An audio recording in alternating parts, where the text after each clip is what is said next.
I recently got a sponsorship from Dehancer, and in this video, I'll show you how to use this plugin to create a cinematic look. Also, please use this promo code here, the Davinci guy code, for a 10% discount on your purchase. Link is in the description below. This is a clip that I shot using my DJI Osmo Pocket 2, and it is shot in this scene-like format.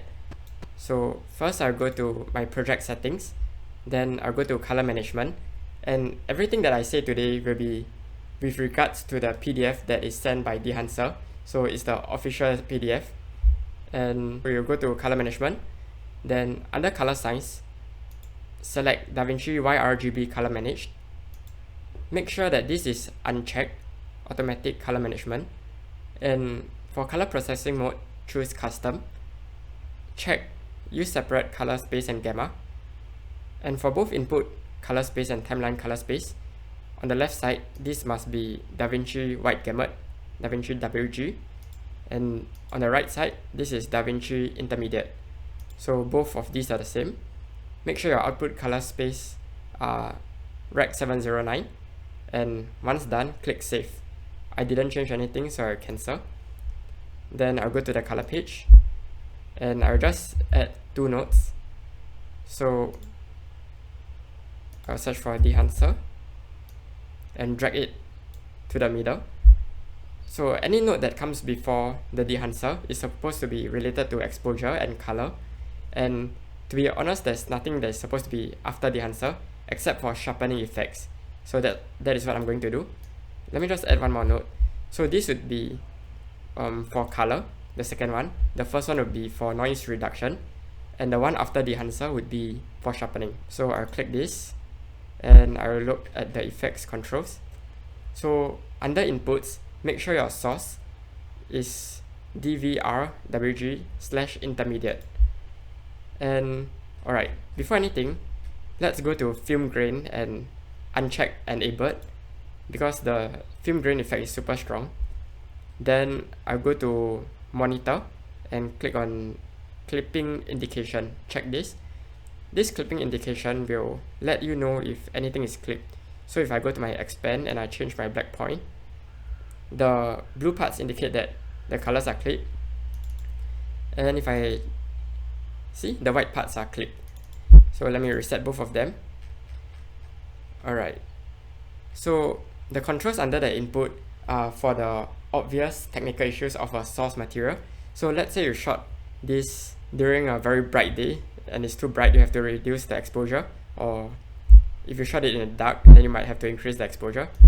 So I think I shot it in a pretty well lit place, so it's fine. You can adjust the temperature here as well, and the tint. So I'll just reset everything. And below are the diffringe and fringe difference radius. So this difference is with regards to halation below and bloom below. So I'll go back to this later. It's to reduce the aberration when you activate those 2 effects. Now I go to film. So film is like a LUT, and it makes a big difference. And these are all the film profiles, some Kodak and Fuji color, and the number behind the film profile. So basically I did a Google search, and the number represents the ISO. So in a very bright place, you want a smaller ISO to reduce the grain. So you choose something that has a smaller ISO, like 100. But in a dark place, you might want a higher ISO, but it might be maybe a bit more grainy. So you can choose 800. And I shot this in a relatively well lit place. And to be honest, you can just experiment. You can just click on all of these randomly and find whatever looks good. I will just stick with this Kodak Go 200, and the push and pull allows you to vary color contrast. It protects the blown out highlights and the shadows. So if you look at the scopes over here, when I adjust my push and pull, yeah, it gets darker and or brighter. So I'll just put it in the middle, or you can just adjust it and stop wherever you want. Okay, I think somewhere around here is decent. Now I go to Film Developer. Film Developer is to create a conventional analog look. So it's for creative tasks. Notice that when I adjust my gamma correction, nothing changes to the video on the left. Same goes for my color separation. So these two controls are only useful if you adjust the contrast boost. So if it's not 0. So let me change the contrast. Okay, maybe around here. Now when I change the gamma correction, you can look at the scopes, it's moving. So I'll just park this somewhere around here. Okay. Color separation is similar to saturation. It makes the most intense colors more saturated. So by default it's at 100, so it's already most saturated. But if you want to reduce the saturation of the most intense colors, you have to reduce the color separation. So in this case, it will be the yellow and the red. Let's say I reduce it. It gets slightly less saturated. Yeah, but I'll just keep it at a maximum. And the color boost is similar to saturation. The good thing about the color boost is that it does not lead to clipping. The saturated color still stays within the color gamut. So let me just max out this to 100. Now it looks pretty good. So this is before film developer, and this is after. So it adds quite a bit of saturation.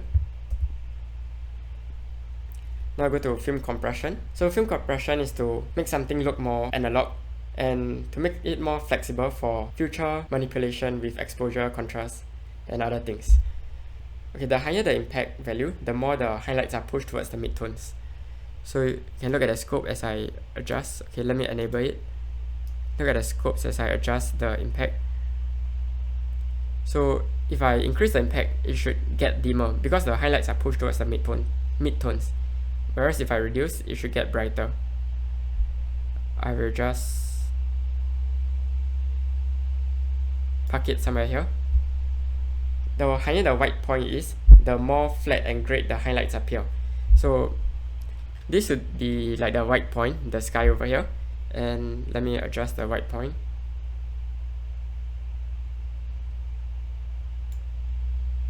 Something around here looks good. And the tonal range, a minimum value of 0 means that there's no compression, whereas a maximum value of 100 means that almost everything gets compressed. So by that logic, if I reduce this to 0, nothing gets compressed. If I increase this all the way up, everything gets darker. So let me just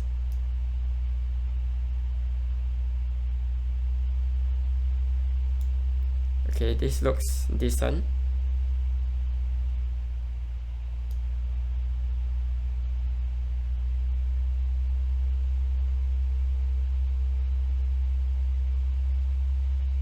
Okay, next is the color density. The color density of 0 produces the lower saturation, whereas 100 means maximum saturation. So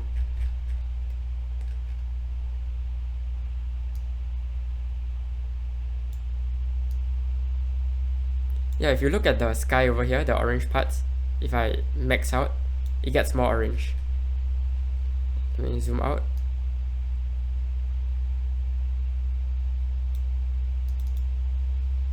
I think I'll increase the color density to maybe around 75, 74. Okay, next would be expand. And the expand is something that you have to revisit several times throughout your grading. So it's enabled. And here I can adjust my black point and my white point. So you can look at the scopes as you are doing this. Make sure that nothing is getting clipped. And of course, look at the video.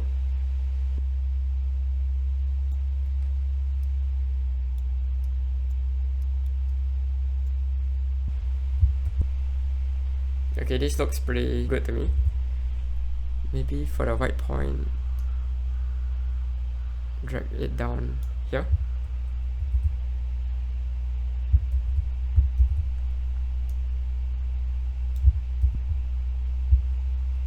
Okay, and for the color mode, you can change to Luma. Luma will make it less saturated because the black point and the white point does not affect the saturation in Luma, but I want it to be more saturated, so I choose normal. Next will be print. So this is another major player.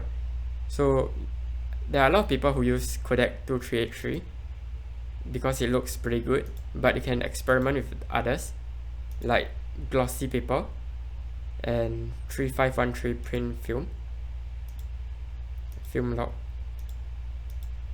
We just go with 2383 because it looks pretty good. Next would be print settings, so you can change the target white. The target white would change the temperature. So if you move to the left, it becomes more yellow. If you move to the right, it becomes more blue. I think I will make it a bit more yellow. And here is the exposure. Let's see what I can do. Okay. Next would be the toner contrast. The contrast visually affects the exposure according to the document.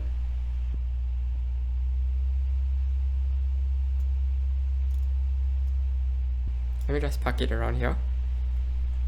Next will be color density. Color density affects aesthetically significant colors in a higher degree.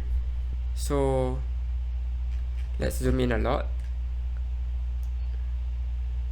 And you can see those red and yellow colors become more affected, become darker and more dense. I'll just increase it by just a bit.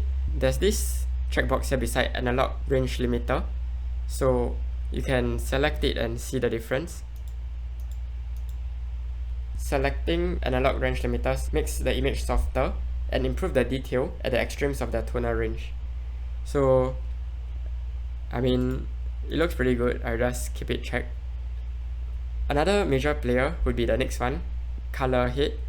So let me enable it, and here you can adjust the colors: yellow, blue, magenta, green, and cyan red. You can, first of all, you can gang it so that you can adjust all three at once, or you can do it separately. I'll just do it separately. So honestly, I'm just like looking at the image and seeing whatever looks good. And I'm making really subtle adjustments.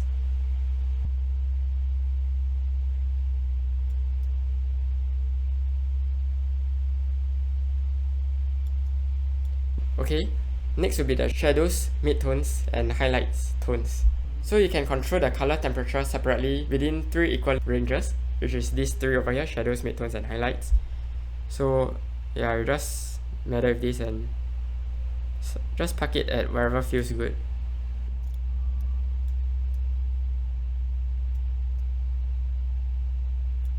Okay, this looks good. Lastly, there's the impact. So the impact is similar to an opacity. It's not similar, it's exactly the same. You can adjust the opacity of the effect of this color head. So I'll just leave it at the maximum. And finally, film grain. Not finally, but we are reaching the end. So let me just enable it. As you can see, the film grain is really irritating because it's really big. So let me just reduce the amount, and I will change the film type from negative to positive. Now the film grain is a bit better, but it is still pretty strong. So you can adjust the film grain in the shadows, midtones, and highlights. So I will just deduct like 35 from each of them. So I'll put 15 here, 40. Just make sure that your midtones has the most film grain out of the 3. Alright, next is halation. So okay, just look at the lights over here, and I will enable halation. Yep, so it looks good. It's like those neon lights. Okay, so the smoothness reduces the effect around the point source in favor of a larger area.